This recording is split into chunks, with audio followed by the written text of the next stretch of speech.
Comment fait-on du business en Chine? Alors, le business en Chine, si chez nous on dit en Europe ou aux États-Unis no risk, no business, en Chine c'est no risk is business, c'est-à-dire qu'on réduit au maximum le risque en collaborant avec des camarades de classe, d'armée ou du parti. C'est beaucoup plus fiable et discret.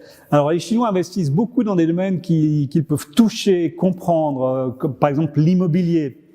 C'est un excellent exemple. Sinon, pour nous, les étrangers, c'est un peu comme partout, quoi. C'est la règle. On doit apporter ce que le marché demande. On conclut des alliances toujours avec des partenaires locaux, donc avec des Chinois, et on essaye de garder toujours une longueur d'avance pour ne pas se faire croquer par ses partenaires. Et après, on doit s'accommoder des pratiques chinoises, c'est clair. C'est-à-dire, on doit rester patient, zen, on travaille, on soigne sa singularité. Si nécessaire, on monte ses muscles, mais dans tous les cas, on n'essaie surtout pas de prendre la place d'un Chinois. Ça, c'est très important.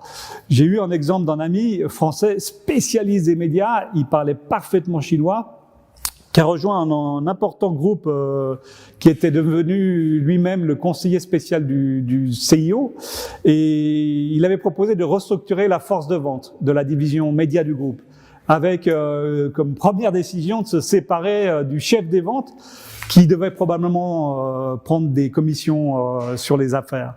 Alors, ce chef de vente est parti chez un concurrent, et la pyramide composée de sa clique de vendeurs qui faisaient partie du système l'a suivi, et du jour au lendemain, la branche média s'est retrouvée totalement décapitée.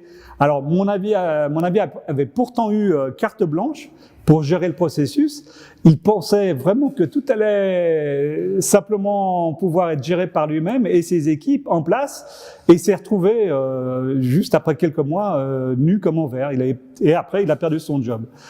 Donc, en Chine, le système se compose de pyramides avec à chaque tête un chef, et qui est lui-même subordonné à un autre chef avec une autre pyramide. Et en fin de compte, ça fait énormément de pyramides à la fin, et ça fait des pyramides, une grosse pyramide de 1,4 milliard d'habitants, avec le président chinois Xi Jinping tout en haut de la pyramide. Alors, tout fonctionne avec ces pyramides tant que les petits chefs font allégeance à leur chef, mais quand vous avez quelqu'un d'ambitieux, plus malin, intelligent, et qui désire monter plus rapidement dans la hiérarchie, ça crée de l'instabilité dans le système, et ce système reste très opaque. Alors il faut être chinois pour comprendre, et en tant qu'étranger, il faut surtout pas essayer de rentrer dans ce jeu. En tant qu'entrepreneur étranger ou même chinois, il faut pas trop regarder non plus les détails et se concentrer juste sur le résultat. C'est ce qui compte, et avancer vraiment en toute discrétion. Et avant de prendre des décisions lourdes de conséquences, il faut vraiment bien analyser les choses. Alors les Chinois, ils adorent faire des affaires entre eux, entre Chinois. Ils font des alliances, ils font des affaires avec des entrepreneurs ou familles de même niveau. Ils aiment pas trop se mélanger, et ils aiment par contre pas trop faire des affaires avec les étrangers. Ils nous trouvent trop pointilleux, trop lents, pas assez commerçants. Bon, voilà. Et pour gagner de l'argent, les Chinois sont des très grands travailleurs. Par contre, ils sont très très créatifs pour en gagner par tous les moyens. Tous les moyens sont bons. Pour le meilleur et pour le pire. Alors, pour gérer cela, l'administration chinoise est hyper efficace. Et même si elle laisse pas mal de liberté pour commercer, il faut dire qu'elle aspire quand même à tout contrôler.